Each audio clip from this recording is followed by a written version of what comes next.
Assalamualaikum warahmatullahi wabarakatuh.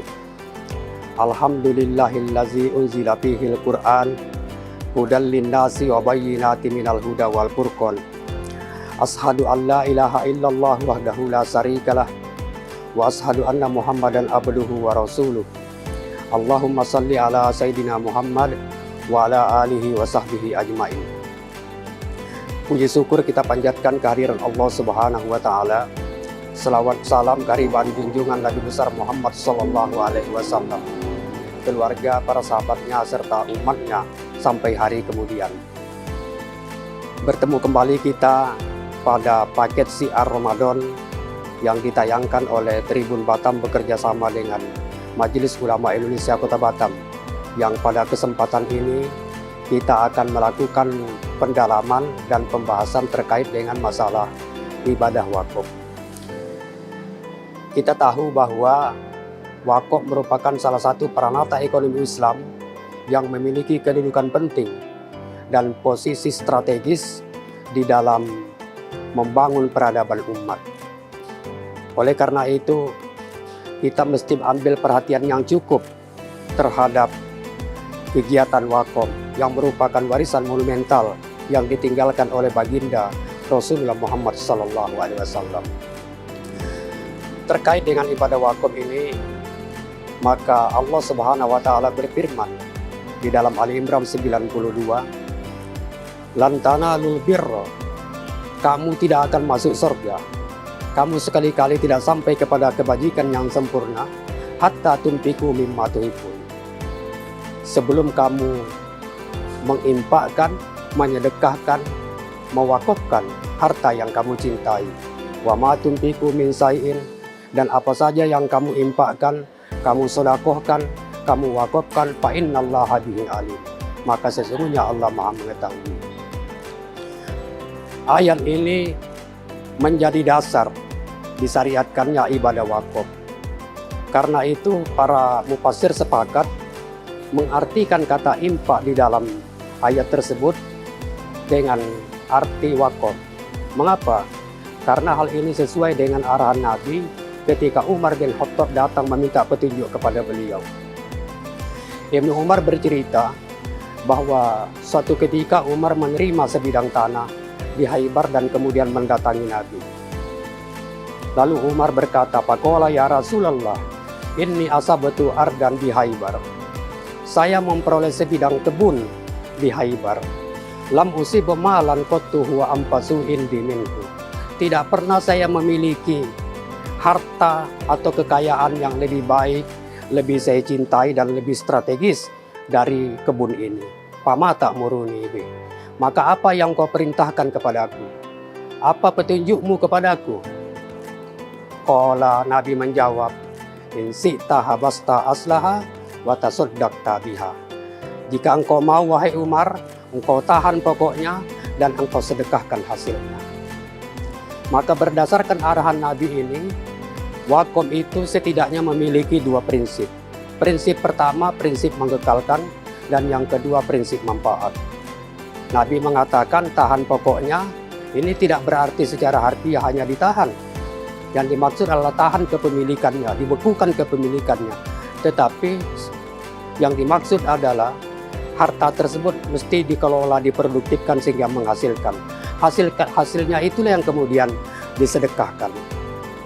Oleh Umar ketika menerima arahan Rasulullah ini, langsung mempraktekannya terhadap kebun wakaf yang dia punya itu. Ibnu Umar bercerita, "Fatasaddaqa biha Umar annahu la yuba'u asluha wa la yubta'u wa la yurasu." Wakaf kebun milik Umar itu tidak boleh dijual, tidak boleh dikurangi, tidak boleh diwariskan dan tidak boleh dihibahkan. Ini jadi Umar sudah menerapkan prinsip mengekalkan, prinsip menahan. Kemudian beliau memproduktifkan kebun itu sehingga setiap tahun selalu mengalami panen yang melimpah. Kemana hasilnya disalurkan? Ibnu Umar bercerita, "Fatasaddaqa Umar fil fuqara wa fil qurba wa fir riqab wa fi sabilillah wa benis sabil wa daib." Umar menyalurkan hasil daripada wakaf tersebut kepada fakir miskin, kaum kerabat, untuk membebaskan perbudakan, untuk membiayai perjuangan di jalan Allah fisabilillah, dan untuk membantu orang-orang yang kehabisan ongkos di jalan Ibnu Sabil, dan untuk memberi makan para tamu. Umar berpesan kepada pengelola wakaf itu untuk tidak memakan hasilnya kecuali sebagian secara ma'ruf. Umar berkata, la junaha ala mawaliyaha ayyakula minha bil ma'ruf. Tidak mengapa, tidak dilarang jika pengelola atau pengurus wakaf itu mengambil sebagian dari hasilnya dengan cara yang ma'ruf. Oleh jurisprudensi Islam di Indonesia, kata secara yang ma'ruf diterjemahkan, diartikan, ditafsirkan tidak boleh melebihi daripada 10%. Bahkan Umar berkata, ayut imasodikan gairah mutamawwilin fi. Boleh memberi makan kerabat-kerabat, rekan-rekan daripada pengelola wakaf itu. Inilah prinsip wakaf. Karena itu, momentum Ramadan ini perlu kita ambil perhatian yang berat untuk melaksanakan ibadah wakaf. Karena ini investasi amal jangka panjang yang memberi manfaat ekonomis jangka panjang, yang pahalanya terus mengalir kepada kita meskipun kita sudah meninggal dunia. Allah Subhanahu wa taala berfirman di dalam Al-Munafiqun ayat 10, wa ambiku mimma razaqnakum, dan infakkanlah, sedekahkanlah, wakafkanlah sebagian rezeki yang kami berikan kepada kamu. Min qabli ayatiha ahadakumul mautu, sebelum kematian mendatangi salah seorang dari kamu. Fayaqula rabbi, kemudian dia berkata, ya Tuhanku, laula ahartani ila ajalin qarib, mengapa engkau tidak tangguhkan kematian kami? Mengapa engkau tidak hidupkan aku kembali? Fa'asaddaqu wa akum minas sholihin, supaya kami bisa bersedekah, supaya kami bisa berinfak, supaya kami bisa berwakaf, supaya kami menjadi orang-orang yang soleh. Jadi orang mati minta dihidupkan kembali supaya dia bisa berwakaf, karena wakaf itu mengalirkan pahala kepada si mati itu meskipun sudah sangat lama sekali. Para sahabat yang berwakaf di zaman Rasulullah 1500 tahun yang lalu, seperti Sa'ad bin Ubadah mewakafkan kebun kurmanya, Umar bin Khattab mewakafkan kebun kurmanya, kemudian Utsman bin Affan mewakafkan sumurnya.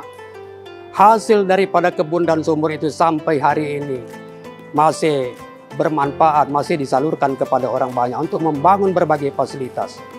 Dan sampai hari ini mereka masih menerima aliran pahala. Saya kira inilah pesan-pesan penting yang perlu kita ketengahkan pada kesempatan pertemuan kali ini. Mudah-mudahan bermanfaat dan semoga Allah Subhanahu wa taala senantiasa memberikan petunjuknya kepada kita. Usikum wa nafsi bitaqwallah faqad fazal muttaqun. Dan sebelum saya akhiri, saya ingin menyampaikan selamat berbuka puasa kepada kaum muslimin muslimat. Pesan dari Tribun Batam bekerja sama dengan Majelis Ulama Indonesia Kota Batam. Semoga ibadah puasa yang kita laksanakan diterima oleh Allah Subhanahu wa taala, mampu meningkatkan kualitas keimanan kita. Wabillahi taufiq wal hidayah. Wassalamualaikum warahmatullahi wabarakatuh.